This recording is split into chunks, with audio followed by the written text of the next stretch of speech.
So going back, say we have a good deal. What's the next step?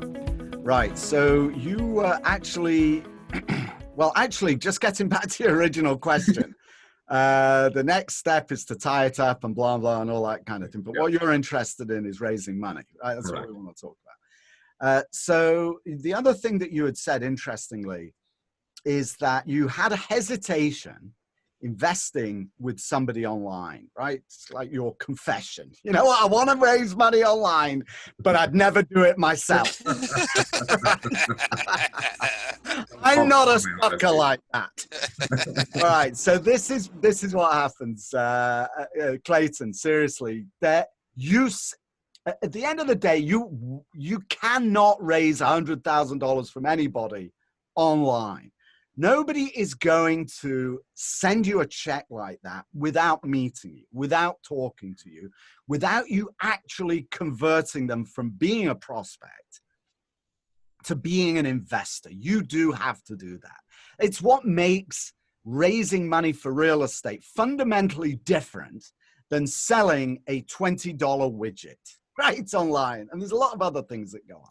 But a $20 widget or an information product, like, picking one wildly out of my ear, a LinkedIn course, can, for example, go for all the way through the process from top of funnel, from first contact all the way through to sale without any personal contact, right? That's doable. Mm-hmm.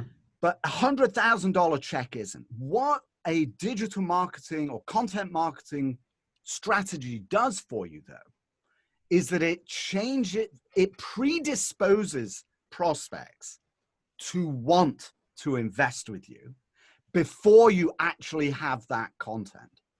And the reason for that is because the analog, all digital marketing is doing is it is synthesizing what the analog world, and the analog world is the one that you've already described, where you meet local high net worth people, investors and RIAs and doctors and lawyers and people that have a real job, right? They're not developers like us, and they earn a living, and they want to invest in real estate. But you and I both know that process is brain damage. You've got to meet them for lunch and then at their time, and then you've got to show up, print something out and hand it over. And it's this whole dog and pony show and this dance of relationship development.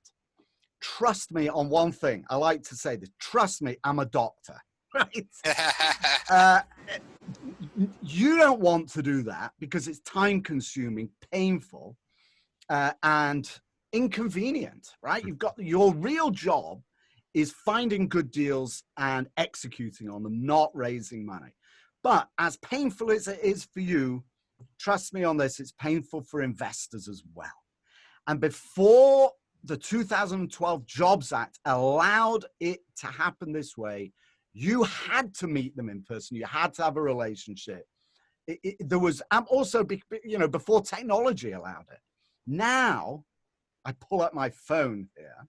Now, everybody wants to consume information about you digitally. They want to use their phone.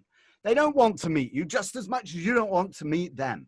They would rather hear your story, whatever it is, in their own time, in their own way, on the platform of their choosing, whenever they want. When it comes to the conversion moment, when you actually say to them, this is why you've got to speak to Jillian, right? You got to talk to, your attorney. Yeah. There comes a point where you actually say, I want you to invest. At that point, that's when you're going to have to talk to your client. I'm sorry, not to your client. You've got to talk to your prospect to carry them over the finish line to invest. But at that point, you will find they are far further advanced in the sales cycle than they would if you had developed that relationship in person. In the same way as when you get on the phone with me on this call, you know a lot about me.